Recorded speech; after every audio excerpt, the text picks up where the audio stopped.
Well, we got a new battery jump starter for in case you have emergency jump start. It's got the air compressor on it too. I actually had one that was a Schumacher, and it was a lithium battery style.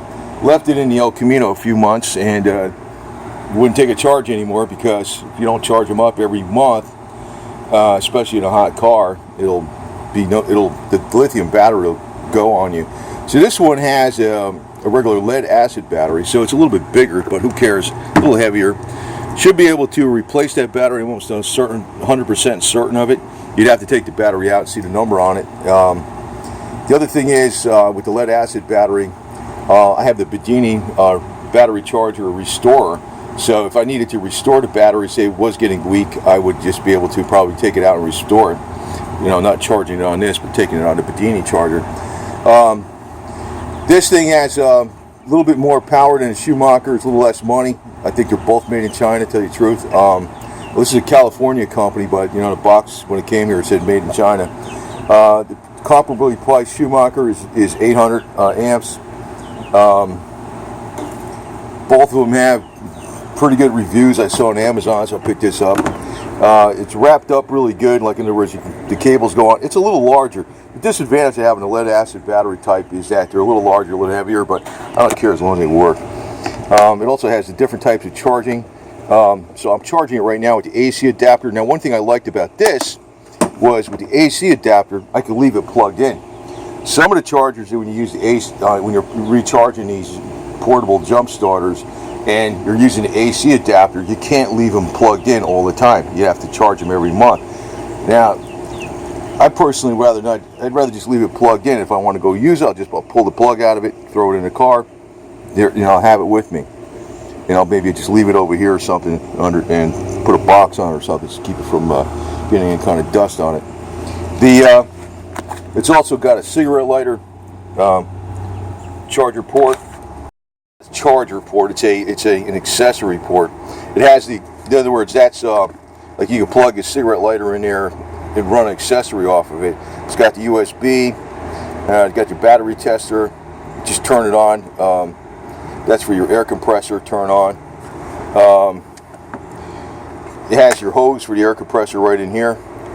That could be handy. I mean, I got a manual pump. I don't really trust these electronic things too much, to tell you the truth. I got a manual pump in the cars, but it's still pretty good to have.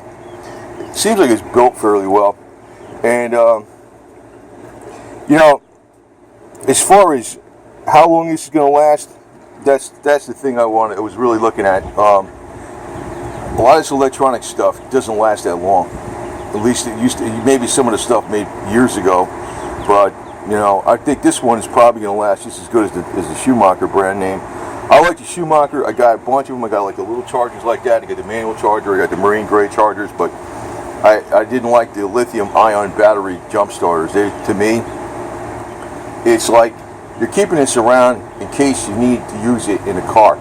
So if you remember to charge this every month, maybe you could test your battery every month. You'll never need it. I mean, it's almost ludicrous. So I'd rather have one like this. You're supposed to charge it every month, but say I forget to do it for a while or whatever, and the battery goes bad. I could probably restore the battery because it's a lead acid battery with the Bitchute battery charger, or I could change it. So let's see how this works too. We've got a battery test. So the battery test says good. See that? So the first time you use it, they want you to, there's your LED light in the front. First time you use it, they want you to, before you use it, they want you to charge it up. Charge it up all the way. And it probably is charged up right now, I don't know. This was showing a yellow light here before, but you know, it's a simple thing to use. The thing is, do you want this thing to last or what? That's what I keep thinking. It's like, I can't, like right now, I'll never buy another one of those lithium ones, the lithium batteries, because they're great because they're lightweight, but if you get them, if a lithium battery, this even goes with the flashlights, if you discharge them too much, they're junk. So sometimes the old technology on battery technology is better, you know. So, and it says, okay, so here it is, charging battery, maintaining battery. So it does have a full charge. It does, that's what that meant. The red was charging.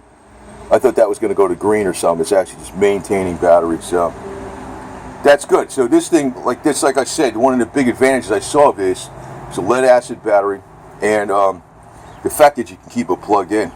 The main reason these things screw up is because, in my opinion, is that you don't use them enough. If you're a guy with a tow truck service or something, or you're a mechanic and you're constantly using these things, yeah. If you're an average person, you might stick this in your car for a few months, and it'll, if it's in a hot sun, it's gonna destroy the battery, especially if it's a lithium battery. This one, I can leave it charged up out here someplace, and hidden from view. And if I take the car someplace or whatever, if I'm going on a long trip or whatever, I think there might be a danger of me running out of battery voltage or something, or I need to use this as an accessory to power up something. Right here, could be a microphone or something or whatever. I don't know. It's like it does have. There's the USB port if I want to make sure my phone is fully charged all the time, or my GPS. You got that. So. And again, to turn on this. See that? Here's your air compressor. Pretty sweet, huh? So, but as far as it's a little heavier than the lithium-ion ones, but I'd rather have that. And this one, to me, like I said, I think Schumacher's making the stuff in China anyway. This is a California company, but the box said came made in China.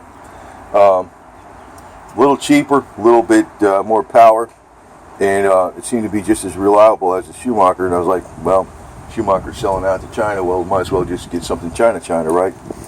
Save a few bucks and get a little bit something better. That's the way I'm looking at it. But my intention is that this thing's going to last like a long time, and that's why I'm avoiding the lithium battery types, because if they made the portable lithium battery type chargers in jump starters, just not a charger, jump starter, portable jump starters, if they made the batteries replaceable, that would be great. But that's why they don't. You got to get the lead acid battery type. So that is why I get this one here. It came in too, 150 pounds. This kind of, I don't know if it would go up that high, but you only need 30 pounds in your tire. Made in China, see? Like I said, model JSH6. I didn't pay much for this, 77 bucks or something, I think it was, shipped. Like I said, this big one was about the same money as one of those little ones with the lithium ion charger that breaks. And the batteries on these are not that much money, especially going on eBay. So, but I don't think I'll even have a problem with the battery. So, it should last a long time.